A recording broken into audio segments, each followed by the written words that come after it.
চিনি ছাড়া কেশর পেস্তা কুলফি।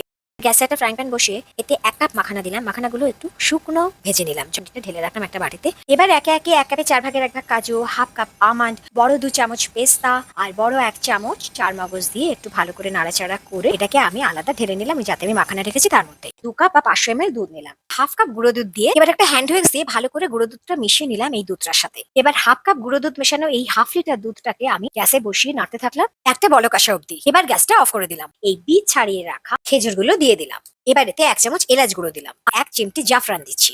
এবার হাফ কাপ গুঁড়ো দুধ মিশিয়ে যে হাফ লিটার দুধটা আমি এক্ষুনি ফোটালাম সেই ফুটন্ত দুধটা এর মধ্যে দিয়ে দিলাম। রুম টেম্পারেচারে এসে যাওয়ার পরে একটু ভালো করে চামচ দিয়ে মিশিয়ে এটা একটা মিক্সির বাটিতে নিয়ে ভালো করে এটা বেটে নিলাম। দেখুন কি সুন্দর ঘন থকথকে মিশ্রণ হয়েছে।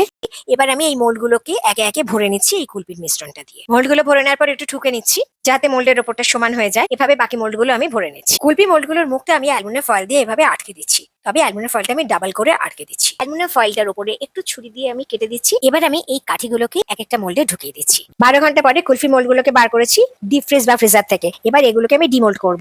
এবার ঠিক এইভাবে ধরে একটু ঘোরাতেই কি সুন্দর ভাবে বেরিয়ে এলো আইসক্রিমটা। এবার আইসক্রিমটা একটা প্লেটে রাখলাম। আবার জলের মধ্যে মোল্ডটাকে না ডুবিয়েও মোল্ডটা এমনি 5 মিনিট মতো বাইরে রেখে দিলেই কুলফি আইসক্রিমটা মোল্ডের গাটা ছেড়ে দেবে আর এরকম ঘোরালেই বেরিয়ে আসবে। আর এই কুলফিগুলো যেটা বার করলাম তার উপরে একটু পেস্তা কুচো ছড়িয়ে দিচ্ছি। চিনি ছাড়া কেশর পেস্তা কুলফি।